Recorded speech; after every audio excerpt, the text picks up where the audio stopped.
Hello दोस्तों, स्वागत है आप सभी का आपके अपने यूट्यूब चैनल कॉम्पिटिटिव फंडा पर।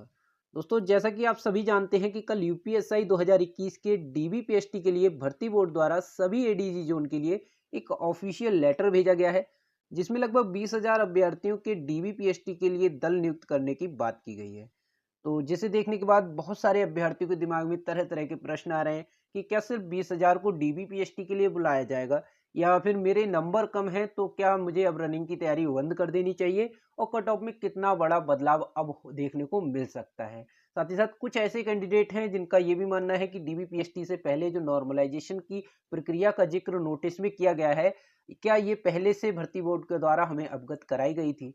तो इन्हीं सारे प्रश्नों के जवाब आपको इस वीडियो के देखने के बाद मिलने वाले हैं। मैं इन सारे प्रश्नों पर इस वीडियो में डिस्कशन करूंगा।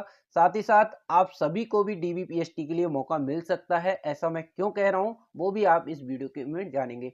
तो आप वीडियो को पूरा जरूर देखिएगा। तो चलिए, सबसे पहले मैं आपको नोटिस दिखा देता हूं। कल जो नोटिस जारी हुआ था, इसमें क्या दिया हुआ है, यहाँ भर्ती बोर्ड के द्वारा जो है नोटिस जारी किया गया है एडीजी जोन के लिए। एडीजी प्रयागराज, वाराणसी, गोरखपुर, लखनऊ, कानपुर, बरेली, आगरा, मेरठ के लिए। और यहाँ पर जो भर्ती बोर्ड ने 20,000 लगभग अभ्यर्थियों का डीबीपीएसटी हेतु जो है दलों का गठन करने के लिए ये ऑफिशियल लेटर जारी किया है। इसमें इन्होंने बताया हुआ है कि किस कौन कौन से अधिकारी नियुक्त करने हैं। और इसमें इन्होंने ये एक चीज़ और बताई हुई है कि जो नियमावली 2015 के नियम 15 खा दिया हुआ है, उसमें ऑनलाइन लिखित परीक्षा हुई और परीक्षा के बाद अभ्यर्थियों का प्रासामान्यकृत प्राप्तांकों का श्रेष्ठता के आधार पर अभिलेखों की समीक्षा एवं शारीरिक मानक परीक्षा यानी डीबीपीएसटी में सम्मिलित होने की अपेक्षा की जाएगी। यानी कि पहले क्या होगा, जो भी अभ्यर्थी हैं उन सभी का नॉर्मलाइजेशन किया जाएगा और उसके बाद आपका डीबीपीएसटी के लिए रिजल्ट जारी होगा। जैसा कि मैं आपको लगातार अपनी पुरानी वीडियोस में भी बताता जा रहा था कि आप लोगों का पहले नॉर्मलाइजेशन होगा। जो भी कैंडिडेट सेक्शनल क्वालिफाई होंगे, उनके ओवरऑल मार्क्स देखे जाएंगे। क्या उनके ओवरऑल 50% का भी क्राइटेरिया है, अगर वो 50% भी लेके आते हैं तो उनको अगले चरण के लिए भेजा जाएगा। उसमें भी शॉर्ट लिस्टेड किए जाएंगे वो अभ्यर्थी की भर्ती बोर्ड को कितने अभ्यर्थियों की जरूरत है। तो जैसे कि भर्ती बोर्ड ने यहाँ पर बताया हुआ है कि उनको 20,000 जो कैंडिडेट हैं डीबीपीएसटी के लिए बुलाने हैं। तो ऊपर से जो टॉप रैंक के होंगे उनमें से 20,000 कैंडिडेट को डीबीपीएसटी के लिए बुलाया जाएगा। इसमें 3 तरह के अधिकारी नियुक्त किए जाने हैं, आप देख रहे होंगे। एसडीएम लेवल का होगा, एक सीओ, डिप्टी एसपी, और एक जो है कोई भी शिक्षा विभाग का राजपत्रित अधिकारी। ये आपने तो चलिए, ये आपने नोटिस देखा। अब मैं आपको नोटिफिकेशन दिखा देता हूं कि जिसमें डीबीपीएसटी से पहले नॉर्मलाइजेशन की बात की गई है। आप देख रहे होंगे नोटिफिकेशन में ये थर्ड पॉइंट था। इसमें लिखा हुआ है कि आपको प्रत्येक विषय में 35% और कुल 50% अंक लेके आने थे। और यहाँ पर आप नीचे जब पढ़ेंगे तो इसमें लिखा हुआ है कि ऑनलाइन लिखित परीक्षा में प्रतिभाग करने वाले समस्त अभ्यर्थियों के प्रत्येक विषय के मूल प्राप्तांकों का प्रासामान्यीकरण करने के पश्चात जिन अभ्यर्थियों के प्रासामान्यीकृत जो प्राप्तांक हैं वो प्रश्न पत्र के प्रत्येक विषय में 35% और चारों विषयों में 50% नहीं होंगे, वो चयन के अगले चरण में प्रतिभाग करने के लिए अहर्ह नहीं होंगे। आप बिल्कुल देख सकते हैं, यहाँ पर भर्ती बोर्ड ने लिखा हुआ है कि अगर आपके नॉर्मलाइजेशन के बाद 50% नहीं रहते हैं और 35% आपके सेक्शनल नहीं रहते, तो आप अगले चरण के लिए नहीं भेजे जाएंगे, यानी कि डीबीपीएसटी के लिए नहीं भेजे जाएंगे। तो यहाँ पर ये चीज़ क्लियर की हुई है। तो जिन लोगों को इस चीज़ पर कंफ्यूजन है वो ये चीज़ देख सकते हैं। अब बात कर लेते हैं कि अब आगे की क्या संभावना है, क्योंकि अब भर्ती बोर्ड ने ये बोला है कि 20,000 कैंडिडेट को डीबीपीएसटी के लिए बुलाया जाएगा। तो देखिए, इसमें दो तरह की संभावना बन रही है। पहली तो जैसे कि आप सभी अनुभव कर रहे हैं कि जो भर्ती बोर्ड ये चाह रहा है कि 20,000 अभ्यर्थियों को जल्द से जल्द बुलाया जाए। और इतने ज़्यादा अगर अभ्यर्थी को बुलाने का कोई मतलब नहीं है, क्योंकि इलेक्शन का समय है, इतने सबका डीबीपीएसटी कराना, रनिंग कराना थोड़ा बहुत लंबा प्रोसेस हो सकता है। तो जैसा कि आप सभी को जैसा दिख रहा है कि 20,000 अभ्यर्थियों को बुलाया जाएगा, इन्हीं में से फाइनल मेरिट आपकी जारी होगी। दूसरी जो संभावना ये बन रही है, ये मेरा पर्सनल विचार है, इसके हिसाब से मुझे जहाँ तक लगता है कि हो सकता है, अभी इलेक्शन का माहौल है और भर्ती बोर्ड के पास इतने ट्रेनिंग सेंटर भी अवेलेबल नहीं है। जहाँ तक मैं आपको बताऊँ, 3 ट्रेनिंग सेंटर है, एक उन्नाव, एक सीतापुर और एक जो पीटीसी आपका मुरादाबाद। ठीक है, इसके बाद क्या होता है, पीटीएस मेरठ में, पीटीएस मुरादाबाद में भी हो जाती है, पीटीएस मेरठ में भी आपकी ट्रेनिंग होती है। तो इस तरह से कुल मिला के अगर क्षमता की बात करें तो लगभग जो है 2,500 से 3,000 4,000 तक कैंडिडेट का प्रशिक्षण कराया जा सकता है। और ये भर्ती आप देख रहे हैं 9,534 पदों के लिए है, तो लगभग इतने अभ्यर्थियों का एक साथ प्रशिक्षण कराना पॉसिबल नहीं है। तो कहीं न कहीं संभावना ये बन रही है, हो सकता है भर्ती बोर्ड ये सोच रहा हो कि अभी 20 गुना अभ्यर्थियों को बुलाया जाए, उसके बाद अगर उन्हें लगता है इसमें से सिलेक्ट किए जाएँगे, बाद में हो सकता है आपको मौका दिया जाए, या फिर पहले रनिंग कराया जाए 20,000 का और देखा जाए कि उसमें से कितने अभ्यर्थी लगभग रनिंग पास करते हैं, क्योंकि जहाँ तक देखा गया है 50% कैंडिडेट जो हैं डीबी और पीएचडी के बाद पीईटी में फेल हो जाते हैं, यानी कि सिर्फ 10,000 रह जाएंगे। अब ये समझिए 10,000 में से 9,534 आपको लेने हैं, तो यहाँ पर फिर जो है फाइट बिल्कुल खत्म हो जाती है। तो हो सकता है भर्ती बोर्ड को अगर ऐसी संख्या दिखती है तो वो आगे जो है फिर से नीचे के मेरिट के जो कैंडिडेट होंगे उनको भी बुला सकते हैं, क्योंकि मैं आपको बताऊं 2016 में जो भर्ती थी उसमें उस समय जो कैंडिडेट को डीबी पीएचडी के लिए बुलाया गया था 3307 वैकेंसी थी, ठीक है। उस समय जो लगभग कैंडिडेट बुलाए गए थे वो 3.5 गुना बुलाए गए थे, यानी 11,091 कैंडिडेट, लगभग 12,000 कैंडिडेट बुलाए गए थे। लेकिन इस बार जो कैंडिडेट लगभग बुलाए जा रहे हैं, भर्ती बोर्ड ने ये साफ किया है कि लगभग 20,000 कैंडिडेट बुलाए जाएंगे।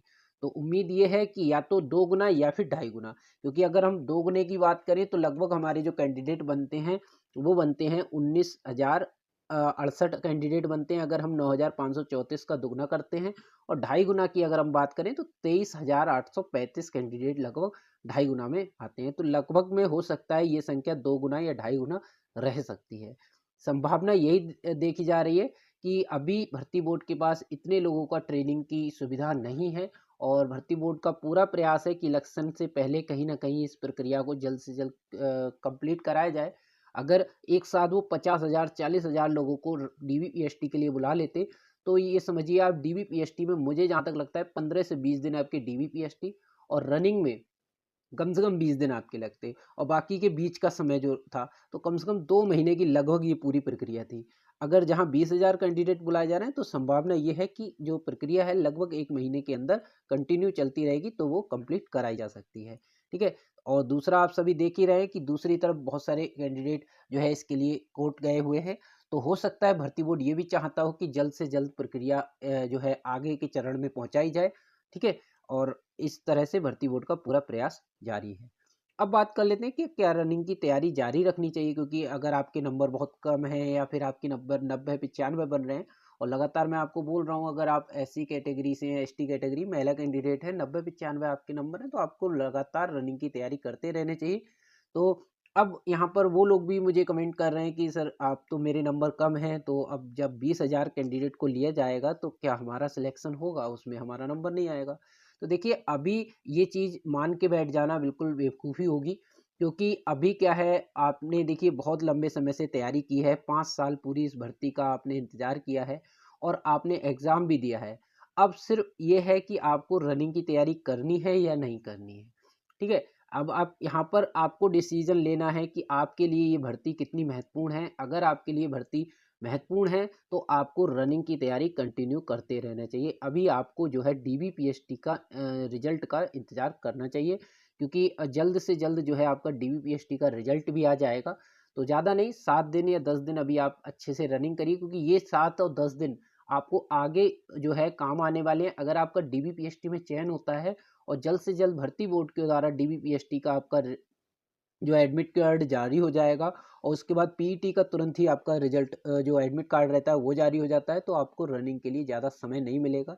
तो आप ये 7 से 10 दिन अगर अभी व्यर्थ जाने देंगे और बाद में अगर आपका नंबर आ गया तो आपको यहाँ पर जो है समस्या हो सकती है, और आपने जो पिछले 4 से 5 साल के लिए दरोगा बनने का सपना देखा है वो आपका जो है टूट सकता है। तो आपको डिसाइड करना है कि अब आपको क्या करना है। मैं तो यही कहूँगा कि जो भी लोग रनिंग की तैयारी कर रहे हैं वो कंटिन्यू अभी रनिंग की तैयारी करते रहें। अभी आपको और हमको किसी को भी नहीं पता है कि आपके नंबर क्या होने वाले हैं, क्योंकि नॉर्मलाइजेशन से बहुत बड़ा अंतर देखने को मिल सकता है, ठीक है। तो आप लोग कंटिन्यू रनिंग करते रहिए। अब बात कर लेते हैं कि कट ऑफ में बड़ा बदलाव हो सकता है। देखिए कट ऑफ में अगर 20,000 कैंडिडेट लिए गए तो देखिए चेंजेस आएगा, जैसे कि सभी लोग प्रेडिक्ट कर रहे थे, तो वो जो कट ऑफ बताई जा रही थी आपको 30,000 35,000 या 40,000 लोगों की क्षमता को मानते हुए डीबीपीएसटी के हिसाब से कट ऑफ बताई जा रही थी कि आपको डीबीपीएसटी के लिए इतना बुलाया जा सकता है। लेकिन जो फाइनल कट ऑफ मैंने आपको बताई थी लगभग वही रहने वाली है। तो फाइनल कट ऑफ वाला जो वीडियो मैंने बनाया हुआ है वो आप देख लीजिएगा, क्योंकि फाइनल कट ऑफ में क्या होगा, अब एक बहुत अच्छा चांस है जो 20,000 लगभग कैंडिडेट हैं, अगर उसमें आपका नाम आता है यानी कि आपको डीबीपीएसटी के लिए बुलाया जाता है, तो आपके लिए बहुत बड़ा चांस है कि आपको रनिंग सिर्फ क्वालिफाई करनी है और आपके जो चांसेस रहेंगे वो 90 से 95% हो जाएंगे सिलेक्शन के। ठीक है, इसलिए मैं कह रहा हूँ, क्योंकि होगा क्या, लगभग 50% कैंडिडेट ऐसे होते हैं जो रनिंग में डिस्क्वालीफाई हो जाते हैं, कुछ डॉक्यूमेंट वेरिफिकेशन में रह जाते हैं। और आप सभी देख रहे होंगे मोस्टली जो रनिंग की तैयारी कर रहे हैं वो अभ्यर्थी कर रहे हैं जिनके नंबर कम हैं, समझ रहे हैं। जो ज़्यादा नंबर वाले हैं वो अभी भी पता नहीं किस चीज़ का वेट कर रहे हैं। तो इसका भी आपको फ़ायदा मिलता है। तो अगर आपका डीबीपीएसटी में नाम आता है, रिजल्ट में आपका चयन होता है, तो मैं तो ये कहूँगा कि बस आप रनिंग निकाल लीजिए और मान लीजिए कि आपका सिलेक्शन हो जाएगा। ठीक है, बाकी भगवान के ऊपर छोड़ दीजिएगा।